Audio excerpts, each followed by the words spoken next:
असीम शांति का अनुभव हो रहा है। इस ऐतिहासिक स्थल में उपस्थित माधव देव विश्वविद्यालय में आप सबके बीच में उपस्थित होकर बहुत प्रसन्नता का अनुभव कर रहा हूँ। मुझे बताया गया है कि यह केवल महापुरुष श्री माधव देव जी का ही जन्म स्थान नहीं है, बल्कि 12 अन्य साधु संतों को भी ये जन्मस्थली रही है।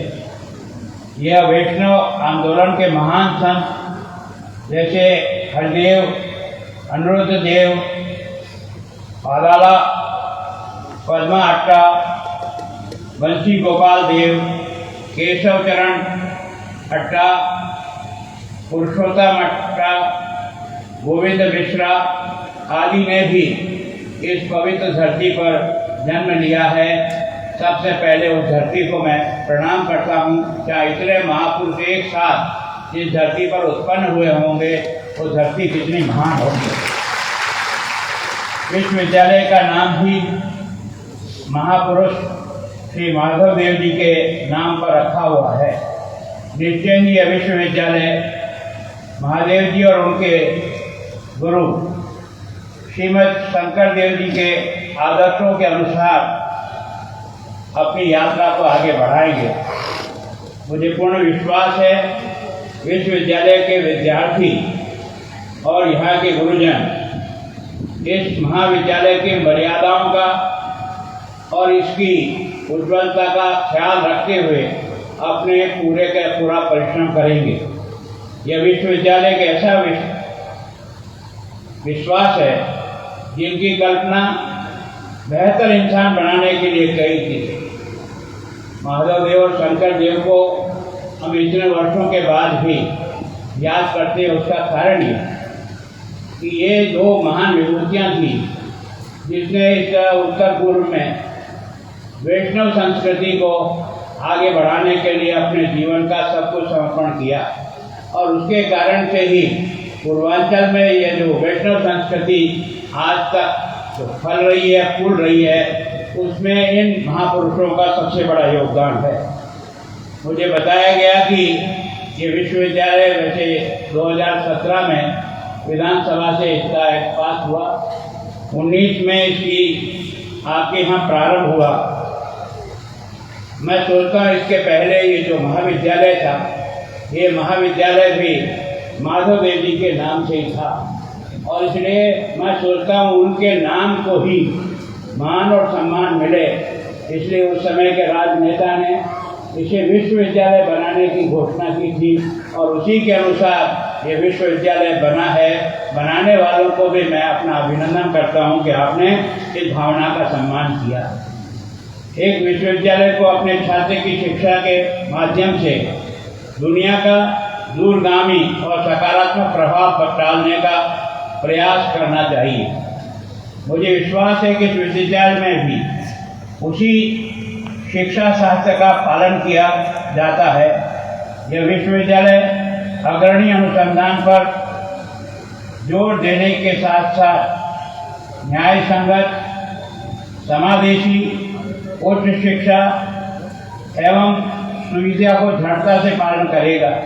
इसी दृष्टिकोण के साथ विश्वविद्यालय के ज्ञान का प्रसार करने और सीखने और प्रोत्साहित करने और सामाजिक और आर्थिक विकास को महत्वपूर्ण योगदान देगा। मुझे प्रसन्नता है कि विश्वविद्यालय विभिन्न क्षेत्रों में गुणवत्तापूर्ण शिक्षा प्रदान करने का, युवा पीढ़ी को कुशल और सशक्त बनाने का महत्वपूर्ण योगदान दे रहा है, ताकि वे नए राष्ट्र निर्माण की प्रक्रिया में सक्षम हो सके।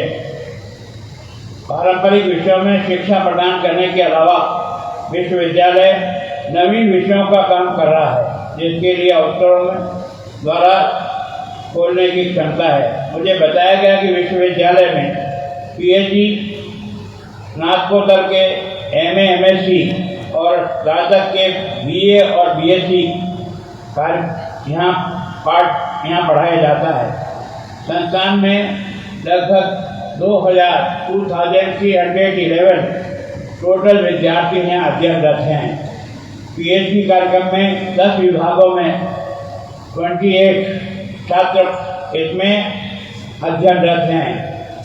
स्नातकोत्तर में MSc में 13 विभागों में 632 स्टूडेंट अध्ययनरत है और UG में 15 विभागों में 1651 स्टूडेंट इसमें अध्ययनरत हैं। ये जानकर खुशी होगी विश्वविद्यालय के अधीन यहाँ अधिकांश बच्चे SC, SC, OBC और इससे भी ज़्यादा प्रसन्नता है कि बच्चियों की संख्या भी यहाँ पर्याप्त मात्रा में है। वो सबसे ज़्यादा संतोष का कारण है कि हमारी शिक्षा इस दृष्टि से भी बहुत प्रभावी होती जा रही है। मैं सोचता हूँ कि इसके लिए विश्वविद्यालय को, फैकल्टी मेंबर को धन्यवाद देना चाहता हूँ कि नई शिक्षा नीति NEP 2020 को अगर सबसे पहले किसी ने लागू किया पिछले साल से ही तो वो ये विश्वविद्यालय है। इसके लिए स्टाफ को अपनी ओर से बहुत बहुत धन्यवाद। लेकिन उसके लिए जिस प्रकार की तैयारी और जो इंफ्रास्ट्रक्चर डेवलप होना चाहिए वो अभी नहीं हुआ। मैं MLA साहब को भी और आप सबके बीच में इसका, मैं एक शिक्षक होने के नाते आपकी पीड़ा को समझ सकता हूँ।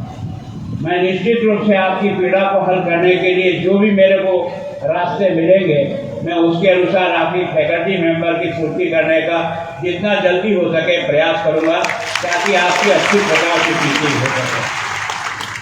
बंधुओं, 2020 की नई एजुकेशन पॉलिसी, पहले भी हमारे यहाँ एजुकेशन पॉलिसी बनाने के लिए बहुत प्रयत्न हुआ। कोठारी कमीशन हुआ, 1986 में फिर एक बार प्रयास हुआ, लेकिन हम उसको धरती पर नहीं उतार।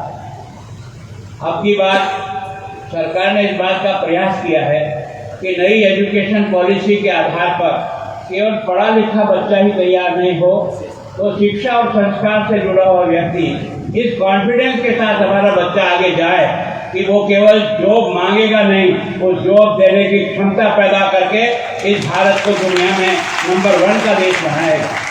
मैं सोचता हूँ देश के प्रधानमंत्री जी का बार बार आग्रह रहता है कि हिंदुस्तान के इस नौजवान में बहुत क्षमता है। आज जो कुछ भी अपन ने कीर्तिमान स्थापित किया है वो इसी नौजवान पीढ़ी से और यही विश्वविद्यालय से पढ़े हुए बच्चों ने, अगर चंद्रयान 2-3 का सफलतापूर्वक जो कुछ दक्षिण ध्रुव पर लैंडिंग किया है उसने आपका, मेरा, सारे भारत के 140 करोड़ लोगों का जो मान और सम्मान बढ़ाया वो इसी युवा पीढ़ी में, इन्हीं महाविद्यालयों में तैयार होकर गया हुआ साइंटिस्ट है। और उस दिन कितना आनंद का अनुभव हुआ कि उन साइंटिस्ट में बहुत बड़ी संख्या हमारी महिला साइंटिस्ट भी उस कार्यक्रम में उपस्थित थी। इसका मतलब देश के निर्माण में जहाँ पुरुष का योगदान है वहाँ हमारी इस विश्वविद्यालय से तैयार हुई बच्चियाँ भी।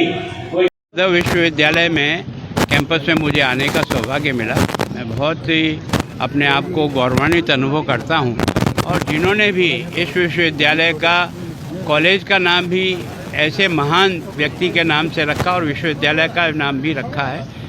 हम भी सरकार की तरफ से प्रयत्न करेंगे कि ऐसे महापुरुष के नाम से जो विश्वविद्यालय है वो केवल आसाम में नहीं सारे देश में उसकी ख्याति और प्रति हो। उसके लिए जो भी इंफ्रास्ट्रक्चर चाहिए, जिस प्रकार की भी सुविधाएं चाहिए, उससे इसको पूरा करने का पूरा प्रयत्न करें। कितना दिन लगेगा फुलफिल होने में? सब कुछ फुलफिल होने में कितना दिन लगेगा? एकदम नहीं कह सकते हैं। कारण क्या है कि फैकल्टी मेंबर का तो विधिवत कमेटी बनकर के सिलेक्शन होगा, उसके लिए एडवर्टाइजमेंट करना पड़ेगा, उसके लिए सबको समय देना पड़ेगा, उनके कागजों की स्क्रूटनिंग करनी पड़ेगी, उसके बाद इंटरव्यू होगा, तब जाके सिलेक्शन होगा। और जब तक नया वाइस चांसलर नियुक्त नहीं होगा तो टेम्पररी वाइस चांसलर को ये अधिकार नहीं दे सकते कि वो फैकल्टी मेंबर का चयन करें। तो समय लगेगा, लेकिन बीच का जो गैप है, इस गैप को रिटायर्ड लोग भी अगर मुझे कहीं भी मिल गए तो उन्हें भी एडवर्टाइज करके फिलहाल टेम्पररी जितनी गैप है उतनी गैप में उनको लगाएंगे ताकि बच्चों की पढ़ाई हो सके। Like your family, your machine also needs extra care. Your life, your success depends on them. Give them quality lubricants.